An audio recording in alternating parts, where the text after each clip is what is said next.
আসসালামু আলাইকুম। ফাজরে সাদাকাত হইতে পড়া হইতেছে। এক হাদিসে আসিয়াছে, সৎকা ৭০ প্রকার বিপদ আপদ হইতে রক্ষা করে, তার মধ্যে সর্বনিম্ন হইল কুষ্ঠ ও সেপ্ত রোগ কানাস।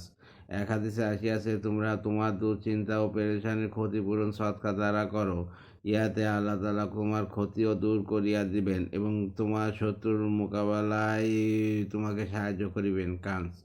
অপর এক সহিহ হাদিসে আসিয়াছে, যখন কোনো ব্যক্তি কোনো মুসলমানকে কাপড় পরিধান করায়, তখন যতক্ষণ পর্যন্ত পরিধানকারীর শরীরে ওই কাপড়ের একটা টুকরাও থাকিবে, ততক্ষণ সে দানকারী ব্যক্তি আল্লাহ তাআলার হেফাজতে থাকিবে।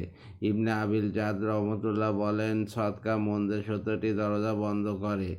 এক হাদিসে বর্ণিত আছে, তুমি সকালে অতি ভোরে সৎকা করো, কেন বিপদ সৎকা হইতে আগে বাড়িতে পারে না। তারগিব।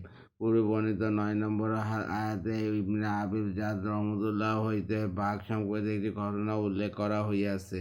এই বিষয়ে বিভিন্ন রেওয়ায়াত পূর্বে উল্লেখ করা হইয়াছে।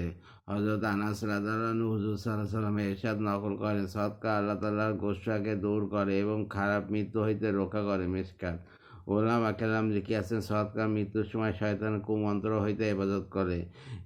রোগ যন্ত্রণার কারণে মুখ হইতে শকুনমূলক শব্দ উচ্চারণ হওয়া হইতে হেফাজত করে এবং হঠাৎ মৃত্যু হইতে রক্ষা করে। মোট কথা, সৎকা ইমানের সহিত মৃত্যুর ব্যাপারে সাহায্য করে।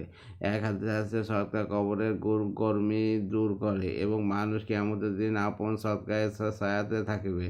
কানা যত বেশি সৎকার করিবে, তত বেশি ছায়া পাইবে।